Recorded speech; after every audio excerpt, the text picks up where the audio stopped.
아파트 경비원의 하루. 새벽 5시, 알람이 울리기 전에 눈이 떠진다. 67세인 김태수는 침대 모서리에 앉아 무릎을 주무른다. 어젯밤 계단 청소를 하다가 삐끗한 곳이 아직도 욱신거렸다. 파스를 한 장 더 붙이고 낡은 경비복을 입고 거울 속 자신의 얼굴은 언제부턴가 항상 피곤해 보인다. 아파트 경비실에 도착하니 야간 근무자가 인수인계를 한다. 어제 502호에서 또 민원 넣었어요. 주차장 불 켜지는 게 늦었다고. 한숨이 절로 나온다. 주차장 센서 등은 관리사무소 소관인데 민원은 늘 경비에게 온다. 그는 고개를 끄덕이며 근무일지를 펼친다. 오늘 해야 할 일들이 빼곡했다. 아파트 전체 쓰레기 분리수거장 정리, 지하 주차장 청소, 택배 분류, 화단 물주기, CCTV 점검, 민원 전화 응대. 80가구가 사는 이 아파트에 경비원은 그를 포함해 단 둘뿐이다. 인건비 절감이라는 이유로 한 명이 줄었고 그 빈자리는 남은 사람들의 몫이 되었다. 쉬는 시간은 점심 1시간뿐. 화장실 가는 것도 눈치가 보인다. 경비실을 비우면 어김없이 경비 어디 갔냐는 전화가 온다. 오전 7시 출근길 차들이 밀려나가기 시작한다. 그는 주차장 입구에서 차량을 유도한다. 배기가스가 얼굴을 때리고 겨울바람은 뼛속까지 파고든다. 장갑을 껴도 손끝은 곧 시려온다. 한 차량이 급하게 나가려다 사이드미러로 그의 팔을 스친다. 아프지만 표정을 감춘다. 운전자는 미안하다는 말 한마디 없이 그냥 가버린다. 그는 경비실로 돌아와 차가운 손을 호호 불며 컵라면을 끓인다. 아침 겸 점심으로 때울 한 끼다. 라면을 후루룩 먹는 사이 관리소장에게서 전화가 온다. 태수 씨, 오늘 오후에 입주자 대표회에 있으니까 회의실 청소 좀 해놔요. 그리고 1층 로비 유리창에 손자국 있다고 민원 들어왔어요. 알겠습니다. 라면 국물도 다 마시지 못한 채 그는 다시 일어선다. 무릎이 또 욱신거린다. 하지만 앉아있을 시간이 없다. CCTV 너머로 누군가 자신을 보고 있다는 걸 그는 안다. 근무 태만이라는 딱지가 붙는 건 순식간이다. 그는 걸레를 들고 로비로 향한다. 유리창에 비친 자신의 모습이 초라해 보여 고개를 돌린다. 이제 막 시작된 하루가 벌써 그를 지치게 만든다. 하지만 그는 안다. 진짜 힘든 건 육체적 노동이 아니라 사람들의 시선과 말 한마디 한마디라는 것을. 그리고 그 무게는 나이 든 어깨에는 너무나 무겁다는 것을. 오전 10시 택배차가 도착한다. 택배기사는 수십 개의 상자를 경비실 앞에 쏟아붓듯 내려놓는다. 오늘 물량이 많아요. 정리 좀 부탁드릴게요. 그렇게 말하고는 급히 떠난다. 김태수는 허리를 굽혀 상자들을 하나하나 확인한다. 무거운 상자를 들어올릴 때마다 허리가 삐걱거린다. 20kg은 좋게 되는 생수 박스를 3층까지 들고 올라가야 할 때도 있다. 엘리베이터가 없는 구형 아파트이기 때문이다. 오늘도 그는 302호의 쌀포대를 계단으로 옮긴다. 한 계단 한 계단 숨이 차오른다. 가슴이 두근거리고 식은땀이 난다. 문 앞에 도착해 초인종을 누르지만 응답이 없다. 그는 조심스럽게 문 앞에 택배를 내려놓는다. 돌아서는데 뒤에서 목소리가 들린다. 거기 왜 그렇게 놔요? 안으로 들여놔야지. 302호 주민이 문을 열고 나와 인상을 쓴다. 초인종을 눌렀는데 응답이 없으셔서. 그럼 전화하든가. 이렇게 놔두면 누가 가져가면 어떡해요? 말을 마치고는 다시 문을 닫아버린다. 감사하다는 말은 없다. 그는 그저 계단을 내려간다. 무릎이 후들거린다. 쉬고 싶지만 경비실에는 이미 다음 민원 전화가 걸려와 있다. 점심시간 그는 경비실에서 도시락을 꺼낸다. 아내가 싸준 김치볶음밥이다. 한 숟가락 뜨는 순간 601호 주민이 경비실 문을 두드린다. 아저씨, 우리 집 앞에 음식물 쓰레기 냄새 나는데 왜 수거 안 해갔어요? 오늘 수거일이 아닌데요. 내일 나가요. 그럼 오늘 냄새는 어떡하고요? 치워주세요. 도시락을 덮고 그는 다시 일어선다. 배가 고프지만 참는다. 601호 앞에 가보니 음식물 쓰레기 봉투가 제대로 묶이지도 않은 채 놓여있다. 국물이 새어나와 복도 바닥을 적시고 있다. 그는 장갑을 끼고 봉투를 다시 묶어 쓰레기장으로 옮긴다. 손에 국물이 묻어 비릿한 냄새가 진동한다. 경비실로 돌아왔을 때 도시락은 이미 식어 있다. 그는 찬 밥을 억지로 입에 넣는다. 맛이 느껴지지 않는다. 그저 배를 채우기 위한 행위일 뿐이다. 창밖으로 젊은 주민들이 웃으며 걸어간다. 그들의 눈에 자신은 보이지 않는다는 걸 안다. 경비는 배경이다. 말을 걸 필요도 인사할 필요도 없는 존재. 그저 필요할 때만 호출되는 기계 같은 존재. 오후 2시 관리소장이 경비실로 온다. 태수 씨, 이번 달 평가에서 민원이 좀 많이 들어왔어요. 조금만 더 신경 써주세요. 그는 고개를 숙인다. 무엇을 더 신경 쓰라는 건지 모르겠지만 그저 알겠다고 대답한다. 소장이 나간 뒤 그는 작은 거울을 본다. 거기엔 보이지 않는 사람의 얼굴이 비친다. 존중받지 못하는 노동. 오후 3시 아이들이 학교에서 돌아오기 시작한다. 김태수는 아파트 입구에서 아이들의 안전을 살핀다. 차량이 지나갈 때면 손을 들어 멈춰 세우고 아이들이 안전하게 건너갈 수 있도록 돕는다. 대부분의 아이들은 그냥 지나치지만 가끔 한두 명이 감사합니다라고 인사한다. 그럴 때만큼은 마음이 조금 따뜻해진다. 그런데 403호 아이가 지나가다 경비실 창문에 침을 뱉는다. 태수는 깜짝 놀라 밖으로 나간다. 얘야, 그러면 안 돼. 아이는 코웃음을 치며 대답한다. 우리 엄마가 그랬어요. 아저씨는 우리가 돈 주고 고용한 거래요. 그리고는 뛰어가 버린다. 태수는 멍하니 서 있다가 창문에 묻은 침을 닦는다. 손이 떨린다. 분노인지 슬픔인지 구분이 안 된다. 아이는 잘못이 없다. 어른들이 그렇게 가르쳤을 것이다. 경비는 하대해도 되는 사람이라고. 존중할 필요 없는 존재라고. 저녁 6시 퇴근 시간이 시작되고 주차장은 혼잡해진다. 그는 다시 주차장으로 나가 차량을 유도한다. 한 차량이 빠르게 들어오다가 턱에 걸려 요란한 소리를 낸다. 운전자가 창문을 내리고 소리친다. 아저씨, 제대로 안내를 해야지. 이거 차 바닥 긁힌 거 어떡할 거예요? 죄송합니다. 천천히 들어오시라고. 아, 됐어요. 진짜. 차는 급하게 주차 공간으로 들어가고 운전자는 문을 쾅 닫고 내린다. 태수는 그 자리에 서서 차 밑을 본다. 긁힌 흔적은 거의 없다. 하지만 사과해야 하는 사람은 자신이다. 항상 그랬다. 경비실로 돌아와 의자에 앉으니 온몸이 무너진다. 8시간을 서 있었다. 앉은 건 식사할 때 잠깐뿐이다. 무릎은 부어오르고 발바닥은 화끈거린다. 그는 신발을 벗고 발을 주무른다. 발가락 사이사이가 갈라져 피가 배어 있다. 당뇨가 있어서 상처가 잘 낫지 않는다. 연고를 바르고 다시 신발을 신는다. 밤 9시 야간 근무자가 올 시간이다. 하지만 전화가 온다. 아파서 못 나온다고. 태수는 한숨을 쉰다. 오늘은 밤샘 근무다. 이틀 연속 24시간 근무를 한 적도 있다. 대체 인력이 없기 때문이다. 그는 다시 커피를 끓인다. 졸음을 쫓기 위해. 밤이 깊어간다. 경비실 유리창 너머로 따뜻한 불빛이 켜진 집들이 보인다. 사람들은 가족과 저녁을 먹고 TV를 보고 편히 쉬고 있을 것이다. 그는 딱딱한 의자에 앉아 또 하루를 견딘다. 존중받지 못하지만 꼭 필요한 노동을 하며 보이지 않지만 누군가의 안전을 지키며 새벽 2시 조용해야 할 시간에 경비실 전화벨이 울린다. 김태수는 졸음을 떨치고 수화기를 든다. 여보세요, 경비실입니다. 아저씨, 지금 주차장에 모르는 차가 우리 집 자리에 주차했어요. 당장 치워주세요. 703호 주민이다. 태수는 시계를 본다.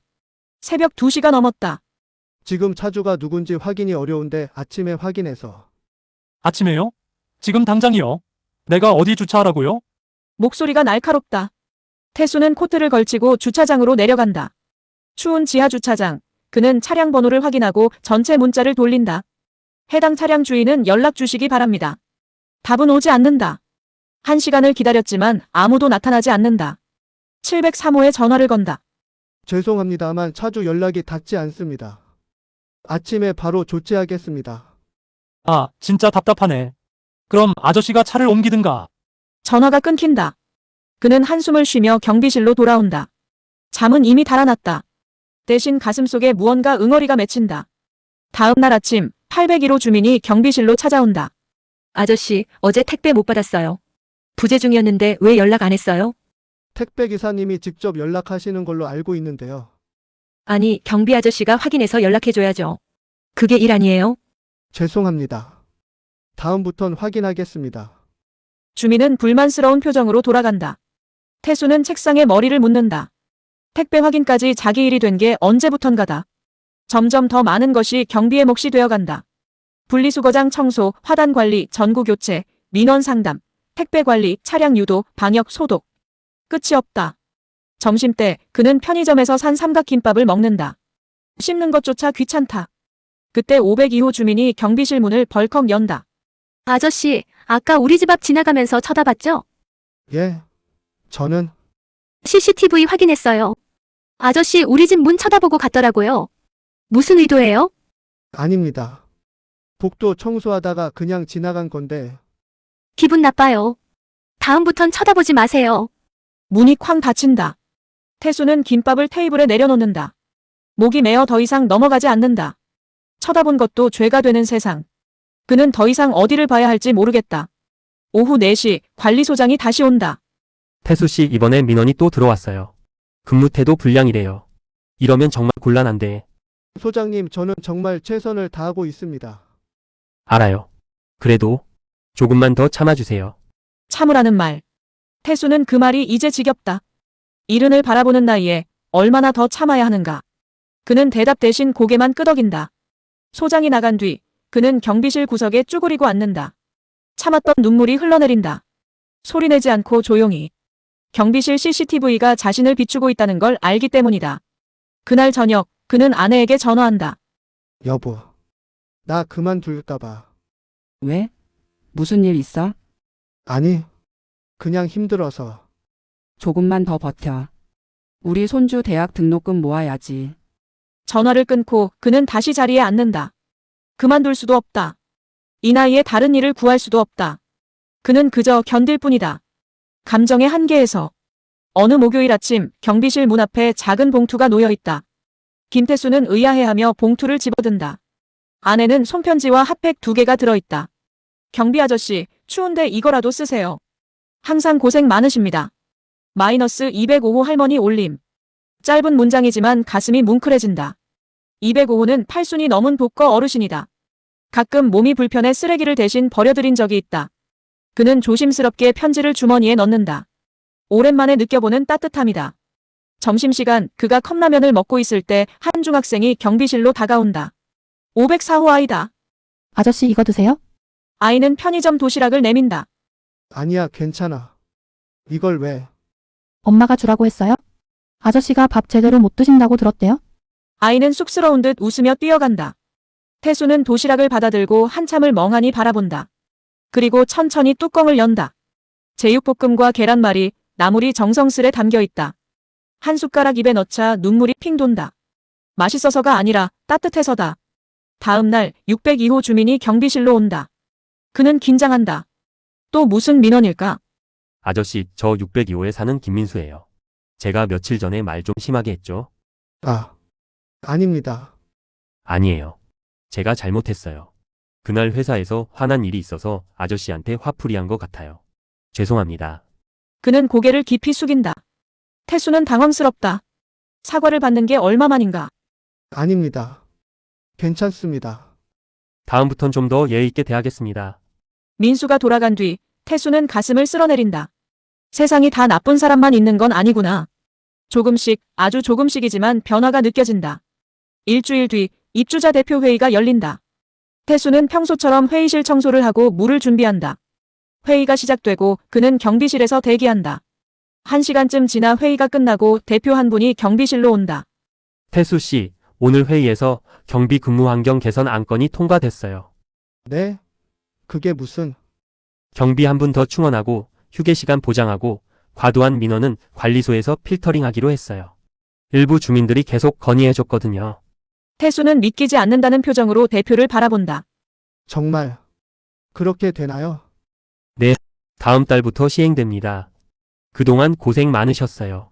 대표가 나간 뒤 태수는 경비실 의자에 주저앉는다. 긴장이 풀리자 눈물이 쏟아진다. 싸우지 않았지만 누군가 함께 싸워준 것이다. 보이지 않았지만 누군가 지켜본 것이다. 혼자가 아니었다. 그는 205호 할머니가 준 편지를 꺼내 다시 읽는다. 항상 고생 많으십니다. 그 문장이 이렇게 큰 힘이 될 줄 몰랐다. 작은 연대가 그의 무너진 마음을 다시 일으켜 세운다. 여전히 켜지는 불빛. 2달이 흘렀다. 김태수는 여전히 새벽 5시에 출근한다. 하지만 이제는 오후 2시에 교대 경비가 온다. 그는 집으로 돌아가 아내와 함께 늦은 점심을 먹을 수 있다. 무릎도 예전보단 덜 아프다. 쉴 수 있는 시간이 생긴 덕분이다. 경비실에는 작은 변화들이 생겼다. 입주민들이 돌아가며 가져다주는 간식들이 책상 위에 놓인다. 커피, 과자, 과일. 말없이 놓고 가는 것들이지만 그 의미는 크다.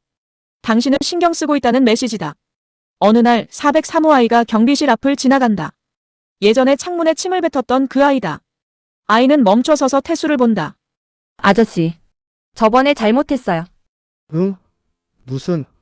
엄마가 아저씨한테 사과하라고 했어요. 제가 버릇 없었대요. 아이는 고개를 살짝 숙이고는 뛰어간다. 태수는 미소를 짓는다. 아이는 변할 수 있다. 어른들이 바른 모습을 보여주면. 오후, 그는 화단에 물을 주다가 504호 엄마를 만난다. 아저씨, 요즘 좀 어때요? 네, 덕분에 좀 나아졌습니다. 그때 도시락. 정말 감사했습니다. 아니에요. 당연한 거죠. 우리가 너무 무심했던 것 같아요. 그녀는 미소를 짓고 지나간다. 태수는 물뿌리개를 들고 계속 물을 준다. 꽃들이 싱그럽게 피어난다. 돌보면 자란다. 사람도 마찬가지다. 저녁 야간 근무자에게 인수인계를 하며 태수는 말한다. 오늘 특이사항 없습니다. 편히 근무하세요. 형님도 조심히 들어가세요. 집으로 가는 길 태수는 아파트를 뒤돌아본다. 불이 켜진 창문들이 반짝인다. 그 안에 사는 사람들. 모두가 완벽하진 않지만 모두가 나쁘지도 않다. 그저 사람일 뿐이다. 그리고 자신도 그들 중 하나일 뿐이다. 집에 도착해 신발을 벗는다. 저녁을 차려놓고 기다린다.